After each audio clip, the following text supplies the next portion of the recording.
This is a podcast from the Samplecast, Volume 3, Episode 70. The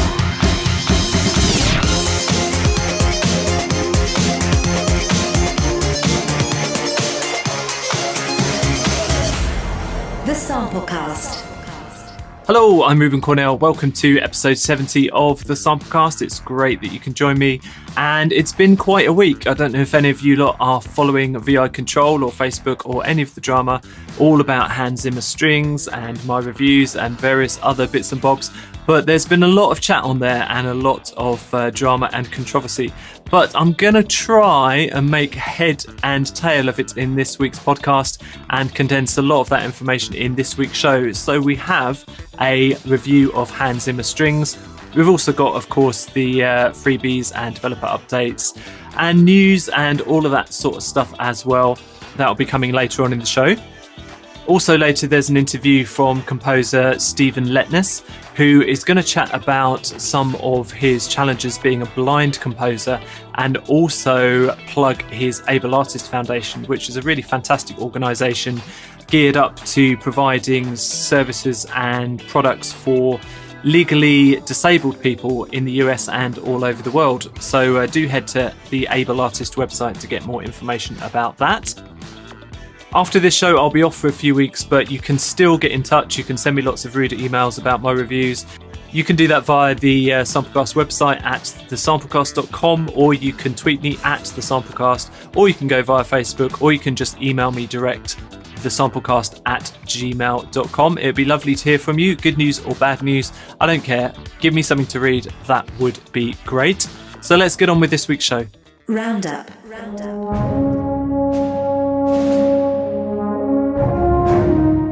So although it's been a week for big new releases, let's start off with a small but fun library, and why not? It's not all about massive tentpole products on this show. This is two French horns from Ross Sampson at Waverunner Audio. It's a 700 megabyte library which samples two horns playing in unison, and they've sampled true legato, sustains, staccato and marcato articulations, running in the full version of Contact 5.6 and above. And you know what? It sounds really nice, and it's only £29 at the moment. Do check it out at the Waverunner site.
Next up, Trailer Xpressions 2, the Boom Experience. This is almost twice as big as the previous Trailer Xpressions library from Sample Logic. You've got 9 gigabytes of content here with 1,775 FX audio files.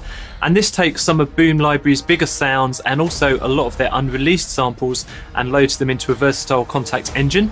The main engine change this time around is that you can change the individual sounds within each Kontakt patch, not just the entire patch like before, so that's a bonus.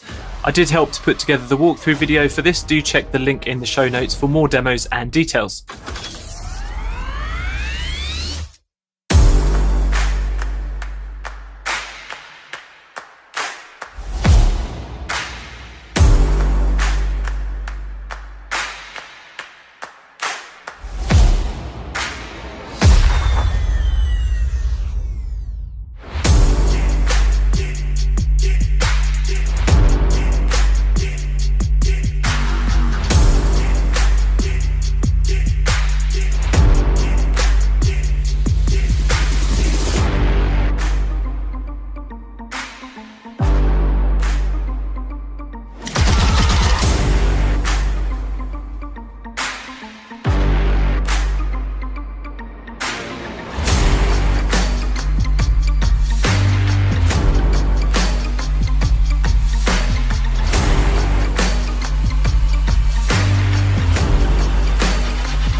UVI have got a new synth instrument out. This is USQ1. It runs on their own player or Falcon and comes complete with 400 patches consisting of 268 waveforms. It recreates a very 80s sound from a particular digital workstation. There's lots of onboard effects here and a dual oscillator engine. I haven't had the chance to play with this, but I'm a massive retro synth buff, so I can't wait to have a go. There's more info at the link in the show notes.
A new one from Cinetools now, and there's not much to say about it apart from they always put out great trailer and effects content, and this is another good example of that with over 1,000 sounds in a 9 gigabyte collection. It's full of fresh new content for scoring thrillers and suspense projects. For a full rundown of everything included in the pack and all the different types of sound, do click the link in the show notes.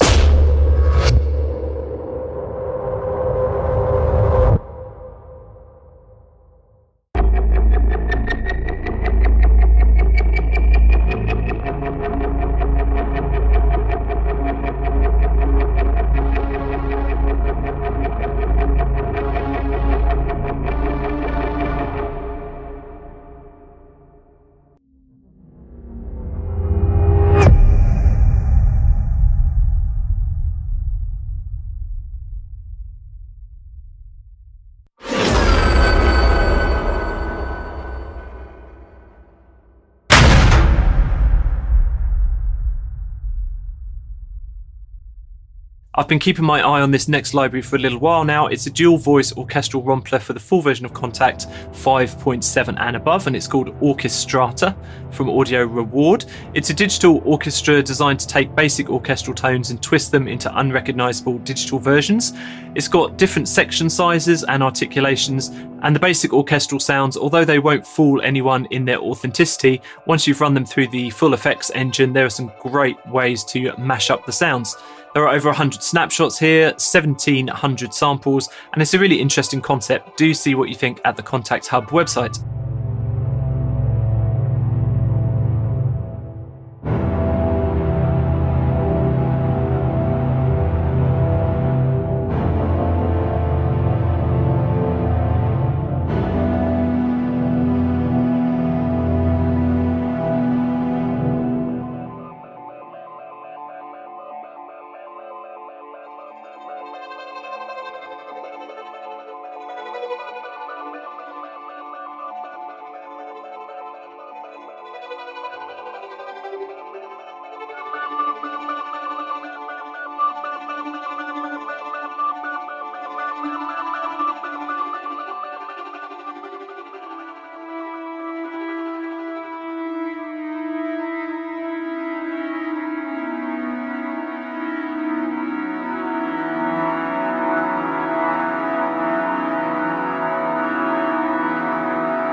And I'll finish off with two different pianos that are released this week. The first one is a sampled Steinway C from Light and Sound. It's called Concert Grand. It runs on the full version of Kontakt 5.7.3 and above, and it's got 12 different mic options from Decatree to ribbon and also rear mics. There's plenty of options there. Many of these positions also have adjustable width and panning. There are options here for pedal release and resonance. I'd not heard of this company before this week, but after listening to the demos, I do think this piano sounds really quite sexy. More info at the Light and Sound website.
Mike from Cinesamples has logged off Twitter for a couple of minutes this week to release a new piano library. This is Cinepiano. It's a 9-foot concert grand sampled at Sony's MGM stage. It uses the same recording techniques as their Piano in Blue library, which remains a big favourite of mine. This runs in Contact Player 5.6.8 and above, and it's about 10 gigs in size and has 4 distinct characters, utilising the many different mic positions on board. It's also Cinesamples' first fully NKS compatible library. I haven't had the chance to try it out yet, but it does sound really gorgeous from the demos, and I'm very interested in the repedaling modelling and the different mic perspectives. Do check it out at the Cinesamples website.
Interview.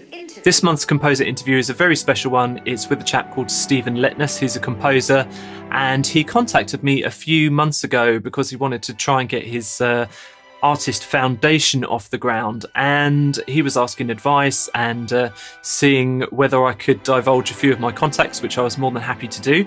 I'll give you a bit more information about this. He's been working in films and TV for years, but he's a bit different to many composers that I've featured on the show, and even many composers that I've met, in that he's blind. So he'll be chatting about how he uses music technology as a blind person and the challenges that he's overcome along the way. Hey there, I'm Stephen Letnes. I am a composer from Minneapolis, Minnesota.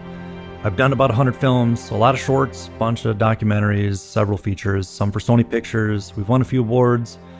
The one I'm really proud of is a short film we did last year, a dark comedy called Lady Lillian, won the Bill Murray Comedic Shorts Award. So getting a nod from Dr. Venkman himself was pretty darn cool. I've gotten to work with a lot of cool actors like Eric Roberts, who's, he's like William H. Macy. He's his own William H. Macy. He's the Eric Roberts of Eric Roberts. He's been in everything. But he played Santa in Santa's Boot Camp for Sony Pictures. Storm Reed, who is in A Wrinkle in Time. Erica Bierman, Hunger Games, Rectify, this really cool show on Sundance Channel. She's in the next Mark Wahlberg film. I'm doing a film with her right now called The Shoes, as well as Callie Spaney, who's also in The Shoes. Callie is Amara? Can't remember her name. She's one of the leads in Pacific Rim 2 Uprising. I'm also an associate producer on a film called Blues Man with Danny Glover, James Earl Jones, Malcolm McDowell. I twisted the producer's arm a little bit as I gotten to know him. I convinced him to let me go out and hire people with disabilities to do certain jobs on the film. They said okay, so that is going to be fun to give people who don't normally get to work on sets or in the background, above the line, below the line, in the office, whatever it is. My job is to find people to fill those roles that otherwise would be filled by able-bodied people. Yeah, it's just working on inclusion, inviting people, inviting everybody in. Disability is a part of diversity, and that's kind of a big topic in Hollywood right now. I also serve on the board at Microsoft that addresses accessibility issues for the customer experience with Windows 10. Thank you, Ruben, for giving me this opportunity to come on and talk a little bit about my music and about my foundation and the work I'm doing, because I think it can benefit a lot of people who listen to your podcast. Although I've loved film music all my life, I didn't get into doing it until my early 30s. I'd always done solo piano stuff. I put out a bunch of albums, modern classical albums. I grew up loving Rachmaninoff and Tchaikovsky and Chopin, and I took those influences and added a little aggressive modern flair, not contemporary stuff, but aggressive stuff. It allowed me to get into some of my death metal roots, black metal roots, and put that with some late 19th century stuff to create some different solo piano stuff. So it wasn't until my early 30s where I really got into this, and I honestly didn't think I could do it. I wanted to learn, but I didn't think time would be on my side. Not because I was in my early 30s, but because I'm legally blind. I was born with retinitis pigmentosa and later diagnosed with macular degeneration. So I've never been able to drive. I jokingly say that I can kind of see all the things I can't do. And as we've heard a lot from VI Control and Scorecast podcasts, a lot of people are saying, hey, time is not on your side in this business. As a composer, you got to get moving. And just as a low vision individual, some stuff just takes me longer. But very early on, I got thrown into some projects where I didn't have a lot of time. So it forced me to solve problems. It forced me to figure out ways to tackle the projects that I was given. In other words, put up or shut up. Regardless of your disability, can you deliver? And that's what I love about this business. So I've been doing this for about 6 years as a sight challenged person. I already have all the accessibility tools that I need to function as a working composer. It is my day job. When I say accessibility tools, that means a few things. It means I use Windows 10 magnifier, I use screen readers, iPads and iPhones are paramount for text-to-speech. But in truth, it's a lot like what you ladies and gentlemen do. It's workflow. It's maybe using a template, understanding GUIs, everything being done with macros, keystrokes. It's memorizing where everything is. I mean, how often do you actually read what's in Logic or Cubase or Pro Tools? I mean, we all know where this stuff is. It's just understanding that and memorizing that is at a premium in my case, because I have to compete with all of you as far as time goes, right? So that's what it means. It's, again, problem solving. Being legally blind is just another challenge. But apparently when I go to the bars with friends, I'm wicked good at darts. I don't know why. Being legally blind has affected my music. I mean, how could it not? It's an experience. It just lasts a really freaking long time. But come on, I mean, it's experiences that affect my music. It's meeting people that affects my music. Being sight challenged is so low on the list, but it did have an adverse effect for quite a while, because when I was diagnosed with macular degeneration in my 20s, after already living with retinitis pigmentosa all of my life, I totally went full Reznor. I mean, it was a downward spiral for years, and I ended up quitting music for 5 years. I mean, who does that? It was silly. But what are you going to do about it? I often get asked the question, so can they fix it? Can they fix you? Or what's the latest science say about a cure? And I just tell them, I don't care. I'm not going to spend my life waiting for other people to make things better for myself. That's on me. Disability or no, that's on me. And if I'm being completely honest, life didn't really start clicking until after I accepted I have a disability. I need help. I need to ask for help sometimes. And the cool thing is most everybody likes to help. I mean, people like to feel good. And if they don't know how, they're putty in your hands. You just tell them how to help you. And more often than not, they're thrilled to do it. That's pretty cool. I mean, everybody wins. I've started up another day job, which is I started a nonprofit called Able Artist Foundation. And this is, a part of it, I think, could help a lot of people who listen to this podcast and to friends of people who listen to this podcast.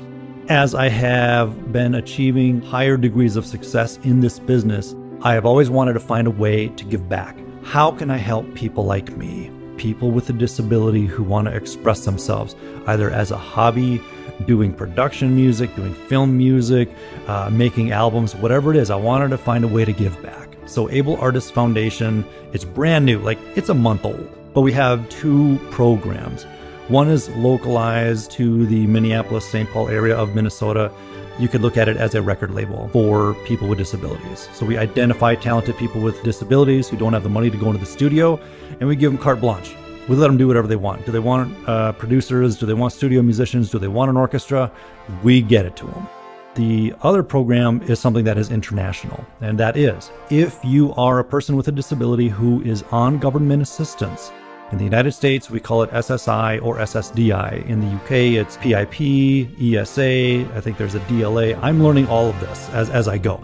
But if you're on government assistance, you have a disability, come to ableartist.org.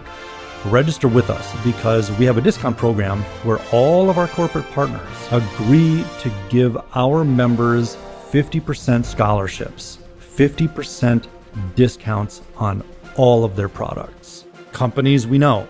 This is Cinesamples, East West, Orange Tree Samples, Impact Soundworks, Sound Iron, Realitone, Sound Dust, Centorial, and more. Many others are signing up.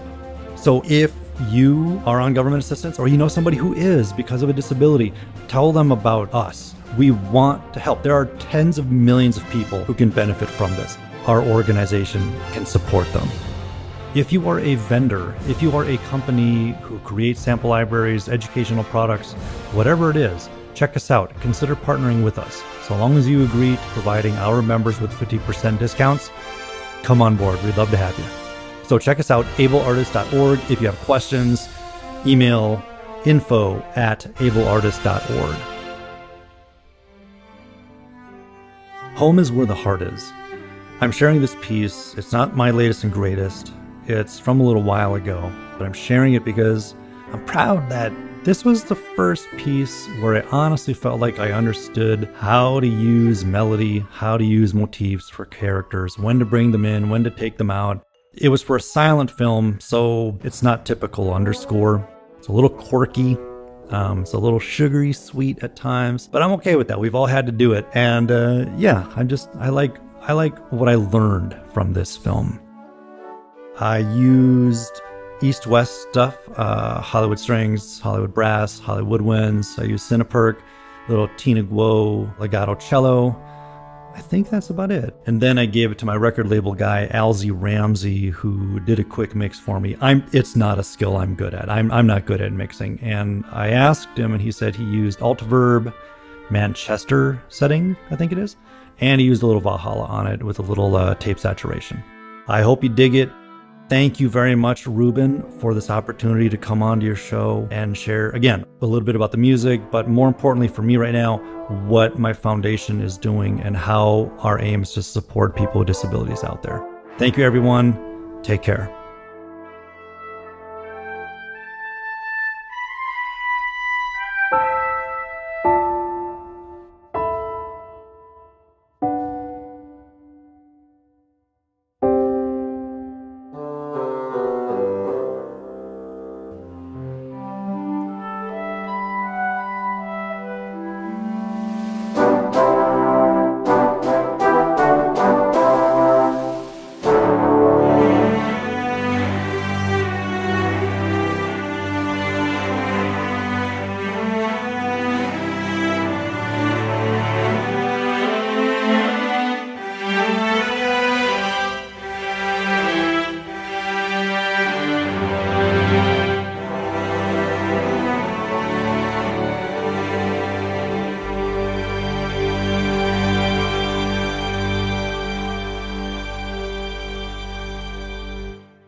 The Big Review.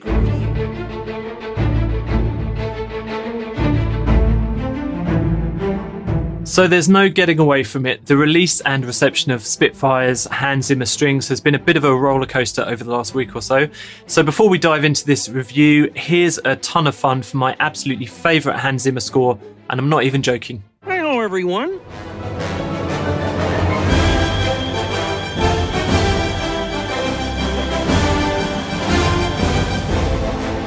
With this review, I'm looking at the first release of Hans Zimmer strings. This is version 1 of the library. It's 183 gigabytes running in a brand new engine from Spitfire. There are 147 techniques here with shorts, longs and effects, up to 26 microphone positions and a total of 344 players. Now, I'm not going to go too much into the specific statistics of this library beyond that, as there's a lot of other stuff to cover in this review. So you can find out all the stats. Spitfire have put those together on their website with the usual video walkthroughs, and you can also download the manual there as well. So first off, let's have a listen to some of my favourite patches and mic positions.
Before I get into the good and bad points of this library, I want to talk for a minute about the concept of it.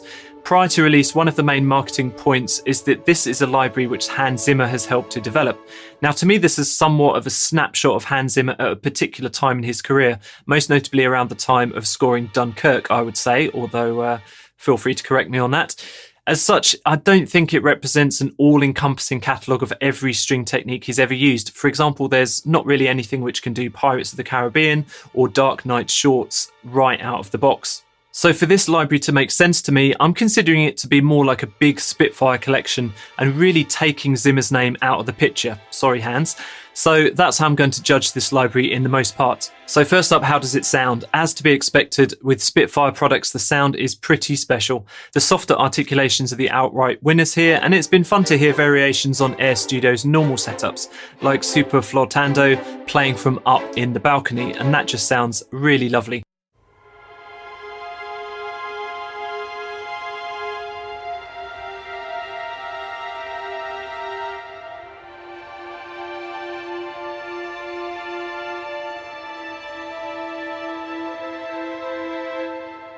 There are many mic positions here, up to 26 for some instrument groups, and it's a pretty wet sound overall. You're going to get the drier sound with a combination of close and spot mics, but even then there's a lot of hall reflections.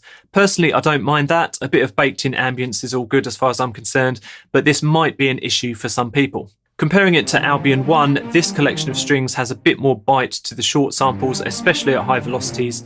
Because of the larger number of players, the longs sound smoother. However, I do think they sound a bit too smooth in some cases, as they start to take on a bit of a synthetic vibe if you're not careful with how you use the mic positions.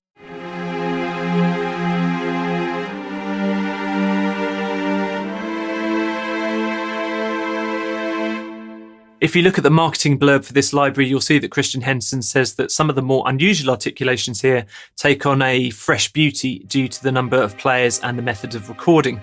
I'd not entirely agree with that, but there's certainly some lovely sounding articulations here. However, I was constantly reminded of other Spitfire libraries like Albion 1 and Tundra, which had similar and in some cases exactly the same articulations, albeit recorded with fewer mic positions and players.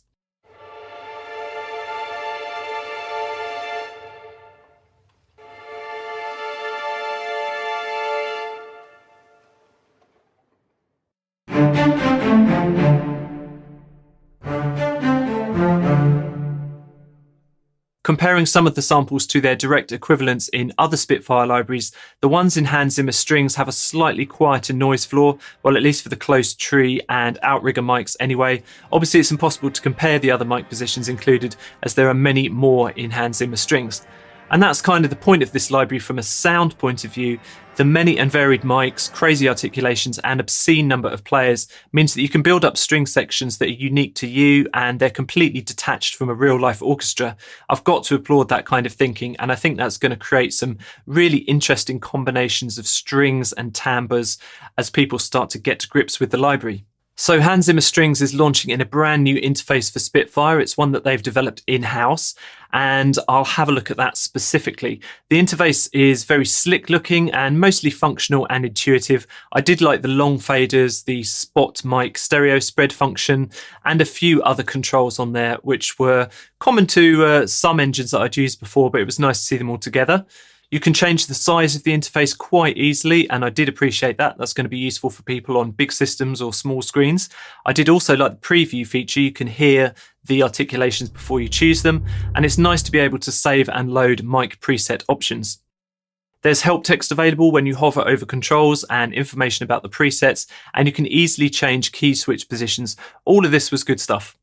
Having said that, there are quite a few cons and also bugs in version 1 of this library. So I'm going to run through some of those. I'm going to do it quite quickly because some of these will be squashed, hopefully within the next few months. First off, it's a massive library and you may find yourself juggling system resources to keep it running smoothly. There's definitely going to be a trade-off for some people between the amount that's loaded into RAM as a buffer and your hard disk speed. Did it run smoothly for me personally? Well, mostly, but not entirely. Even though I was streaming from SSD with 32 gigs of RAM, I was waiting around 10 seconds for some presets with just one mic position loaded, and it did crash a couple of times on me. There's been a lot of chat about articulations and microphone positions not being consistent across sections. That is the case. Nothing that particularly bothered me, to be honest, because I'm not trying to create an authentic orchestral mock-up with this product. But I guess if you are trying to do that, it is going to bug you a little bit. Legato is definitely problematic, and it's essentially broken as of version 1 of this library. I did find that some samples haven't been played that consistently, especially with these short articulations, and some other ones do suffer from too much noise. It's also annoying that you can't exclude specific round robins to get rid of this problem. The shorts, well, they're not quite short and tight enough for really fast playing.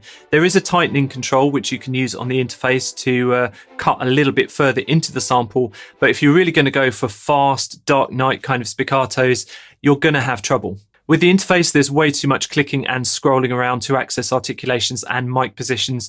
Really, with the size of that interface window, you probably could have put everything on one screen. There's no need for multiple menus. When you're changing articulations from the main menu, you do have to reset mic positions as well. I spoke to Spitfire about this. It's something they're looking into. For the patches with more than one articulation, it's not possible to purge specific articulations from the set. Again, they said they're going to check this out. You will need to boost up the volume of some of the quieter articulations, as I did find them unnecessarily quiet. Now, I don't know whether they haven't leveled these out because the noise floor is going to be too prohibitive, but I'm having to bring up the gain to hear a lot of those articulations. You can stack articulations in one instance of an interface, very much like adding multiple instruments to one version of Contact, and you can transpose one or more of them as well. That's quite handy. But I have to say this function doesn't really work very well. As soon as you start moving between articulations, it forgets that you've stacked things up. Also, you can't assign the same external MIDI controller to more than one fader or dial. For example, this would have been handy for moving dynamics and vibrato at the same time. As of version 1 of this instrument, it's not possible.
So, what's my conclusion? Well, I wanted to give this library a very fair chance, as, trust me, there's plenty of people looking to knock Spitfire off their pedestal at the moment with this new release. Truth be told, I did come away with mixed feelings. I don't feel like the Hans Zimmer moniker is really justified here. Although there's much in the way of lovely long strings, there are lots of his trademark techniques missing from the presets. It may well be that he's moved on from the bombastic flourishes of Pirates of the Caribbean, but there's lots of people who'd love to be able to recreate that sound straight out of the box, and with Hans Zimmer strings, they're gonna have trouble. The sound is mostly really gorgeous, but there are quite a number of ropey samples. They don't really spoil the party, but I wish you could exclude them with some round-robin editing. The new engine and interface has its problems at the moment, and it's largely a disappointment beyond the basic functions. I'd like to see RAM usage improve with a lighter set of patches or more purging options, but I can understand why Spitfire chose to take the playback engine in-house and not be beholden to native instruments. There are certain advantages of this in the future, possibly. Maybe they'll be able to use it finally to offer library demos. Here's hoping. However, at the moment the design hinders rather than helps the end user, and there's way too much clicking about to get some really basic things done. Full price for this library is £700. Is it worth that at the moment? Well, probably not if you already have a good collection of existing Spitfire strings, as the sound is close but not identical. Further down the line, once the bugs are fixed, I don't think anyone who can afford it is going to be disappointed by this library as long as they've got a good enough system to run it. Just don't expect Hans Zimmer right out of the box without putting a bit of effort in. Free VST. Let's go through this week's freebies, and there are a couple of great ones. Every year around the time of the Game Developers Conference, Sonniss releases a big bundle of their effects completely free, and you can use them in any production you want to. This year is no exception, and it's a massive 30GB download. You can straight up download it, or you can even torrent it via the link in the show notes. Big Cat Instruments continue their plundering of old sound font collections and converting them for use with Contact. The latest two are Saxello and Ocarina, and there's a whole bunch of other ones on the Big Cat site. Head there via the link in the show description. I don't think you'll be disappointed.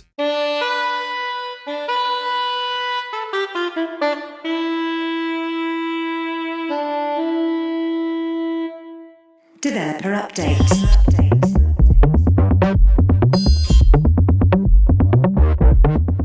A couple of significant developer updates this week, and the first one is Syntronik Deluxe. I reviewed the standard version of Syntronik back in Samplecast 51 and pretty much loved everything about it.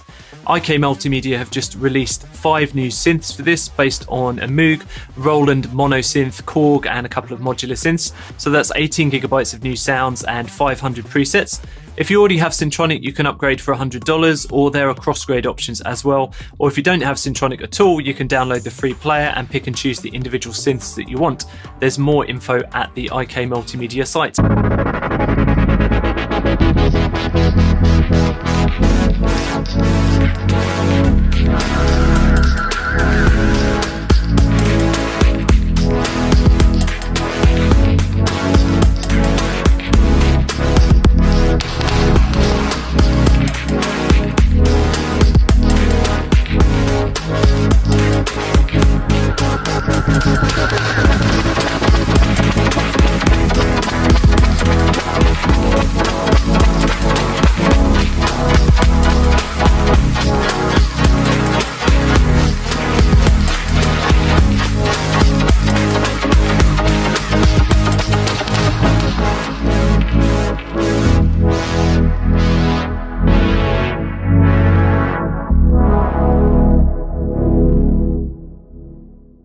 Toontrack have added a new module to their EZkeys collection, sampling a Rhodes 7 electric piano.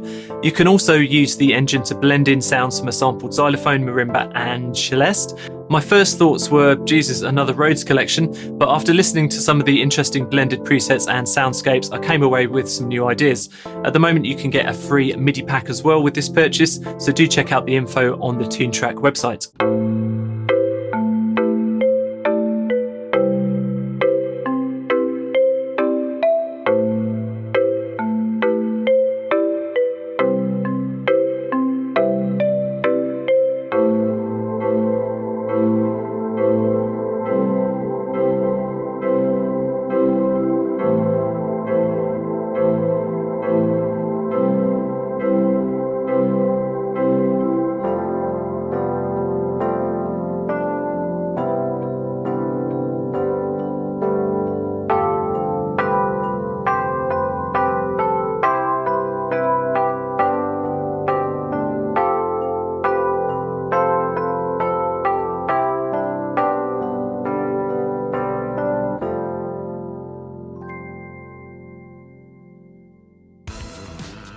Thanks so much for downloading and listening to the podcast. Don't forget, if you're just listening to the podcast and not watching the YouTube show, you're just getting half the information. Head over to YouTube and you can see all of the sample libraries that I'm chatting about in action.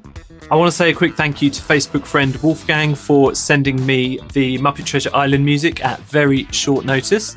And thank you to everybody who's listened and tuned in for 70 shows. If you're new to the show, go back and listen to the old ones. If you've been with us from the start, a massive thank you. You don't know how much that means to me. It's really appreciated. I'll be off for the next couple of weeks and we'll be reappearing probably towards the end of April time. In the meantime, head to the Samplecast website where you can catch up on all the latest information, and you can follow us on Facebook. I'll still be posting the odd bit and bob over at Facebook over the next couple of weeks, and I will see you very soon. Bye bye now.